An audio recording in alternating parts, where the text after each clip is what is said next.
Numerology म्हणजे नेमकं काय? सर्वसामान्य व्यक्तींना अजून जरी म्हणालं तर न्यूमरोलॉजी एवढ्या लेवलपर्यंत अजून प्रसिद्ध नाहीये.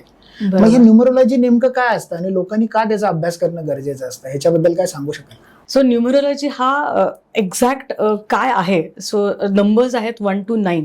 सो प्रत्येकाच्या आयुष्यात हा नंबर कुठे ना कुठेतरी येतो. अगदी जन्माच्या बर्थडेट पासून ते अगदी आपल्या कंटिन्युअस लाईफमध्ये हा नंबर येत असतो. मग त्याचा पॅटर्न काय आहे किंवा त्याचं कसं आपण विचार करू शकतो बर्थडेट मध्ये. म्हणजे फॉर एक्झाम्पल समजा जर आपण एखादी बर्थडेट घेतली तर त्या बर्थडेटमध्ये 1 to 9 नंबर सगळेच असतील का? तर नाही. काही नंबर्स मिसिंग असतील किंवा काही नंबर्स रिपीट असतील. तो पॅटर्न आपल्याला कळतो न्यूमरोलॉजी थ्रू. म्हणजे काय, आपल्याला स्ट्रेंथ आणि विकनेसेस कळतात प्रत्येकाचे.